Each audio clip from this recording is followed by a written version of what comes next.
আসসালামু আলাইকুম রহমতুল্লাহি বারাকাতু। প্রিয় বন্ধুগণ, আজকে আমি একটা বিষয়ে আলোচনা করতে চাই।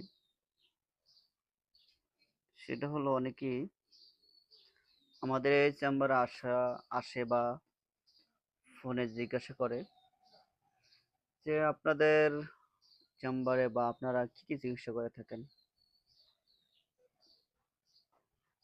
আমি এর উত্তরে বলতে চাই, আসলে সবচেয়ে বড় কথা হলো প্রকৃত হোমিওপ্যাথরা তারা রোগের চিকিৎসা করে না, তারা রোগীর চিকিৎসা করে। তাহলে আমরা বুঝতে পারি, যদি রোগীর চিকিৎসা করা হয় তাহলে আমরা এই কথা বুঝতে পারি যে রোগীর চিকিৎসা করলে রোগীর ভিতরে যে সমস্ত রোগ থাকে, চাই তার জ্বর হোক, অথবা তার ডায়াবেটিস হোক, অথবা চর্মপীড়া হোক, যেই কোনো রোগ হোক, যেই কোনো রোগ হোক না কেন,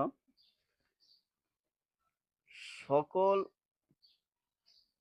রোগের মধ্যে যত রোগ আছে সকল রোগেরই চিকিৎসা করা হয়। আসলে আমাদের হোমিওপ্যাথি চিকিৎসাকে কেউ কেউ কেউ আসিল টিউমার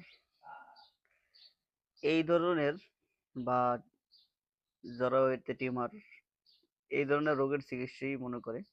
কিন্তু আসলে জ্বর, ঠান্ডা, মাথা ব্যথা, যেই যেই সমস্ত রোগের জন্য আমরা প্রতিনিয়ত মেডিসিন খাচ্ছি, ওই সমস্ত রোগেরই চিকিৎসা হোমিওপ্যাথিতে করা হয়।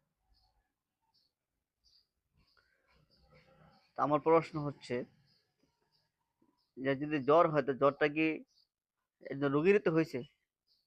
ঠান্ডা লাগছে, এটা তো একজন রোগীরই হয়েছে।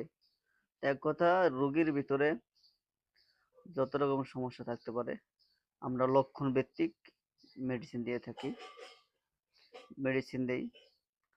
অনেক ক্ষেত্রে তাহলে প্রশ্ন হয় যে একজনের জ্বর আছে, সে যদি হোমিওপ্যাথি মেডিসিন খায় তাহলে তার সুস্থ হতে দেরি লাগবে। আসলে আমাদের আরোগ্যতার জন্য, সুস্থতার জন্য যেগুলো তরুণ পীড়া, যেমন জ্বর, ঠান্ডা, মাথা ব্যথা, পেট ব্যথা,